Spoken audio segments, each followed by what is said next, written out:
चवर वंश के राजाओं ने अफगानी हमलावरों का जमकर मुकाबला किया था। इसलिए दिल्ली का सुल्तान सिकंदर लोधी चवर वंश से नफरत करता था। उन दिनों चवर वंश के राजगुरु संत रविदास बहुत प्रसिद्ध थे।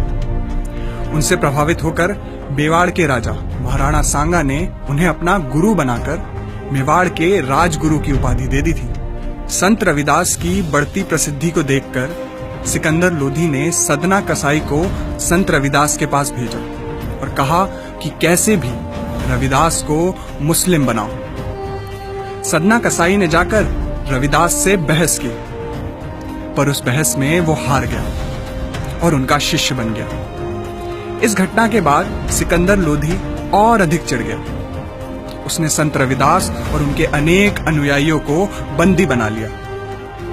जेल में संत रविदास का भोजन तक बंद कर दिया गया और उन पर अनेक अत्याचार किए गए। उनसे कहा गया कि या तो तुम इस्लाम स्वीकार करो या फिर तुम्हें मरे हुए जानवरों का चमड़ा निकालने का काम करना होगा। बहुत अधिक अत्याचार सहने के बाद संत रविदास और उनके अनुयायियों ने चमड़ा निकालने का काम स्वीकार कर लिया, पर इस्लाम कबूल नहीं किया।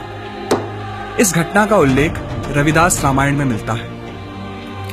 भारत में चमड़ा वर्जित था, परंतु इस्लामिक आक्रमणों के बाद यहाँ पर चमड़े पर काम करने वाले मजदूरों की जरूरत बहुत बढ़ गई। गांव में लोगों पर यह दबाव बनाया जाने लगा कि या तो तुम इस्लाम स्वीकार करो या फिर मरे हुए जानवरों का चमड़ा निकालने का काम करो। इंग्लैंड के विद्वान प्रोफेसर शेरिंग ने अपनी किताब हिंदू ट्राइब्स एंड कास्ट में यह लिखा है, भारत में नीची जाति का कहलाने वाले ये लोग कोई और नहीं, वे वीर हैं जिन्होंने इस्लाम कबूल नहीं किया। कर्नल टॉड ने तो अपनी किताब में यहां तक कहा है कि भारत में चमार, भंगी जैसे शब्द ही इस्लामिक आक्रमणों के बाद आए। उन्होंने यह भी बताया कि 1200 ईस्वी तक भारत में शूद्र कहलाने वालों की संख्या मात्र 1% थी। आजादी के बाद मौलाना आजाद भारत के पहले शिक्षा मंत्री बने। उन्होंने जानबूझकर इन तथ्यों को इतिहास की किताबों से गायब करवा दिया ताकि देश में जातिवाद बढ़ता रहे और इसका फायदा कांग्रेस को चुनावों में मिलता रहे। जिन लोगों को हम नीची जाति का कहते हैं, वे लोग इस देश के पहले सत्याग्रही थे। संत रविदास ने उनका नेतृत्व किया था। वे सच्चे अर्थों में क्रांतिकारी।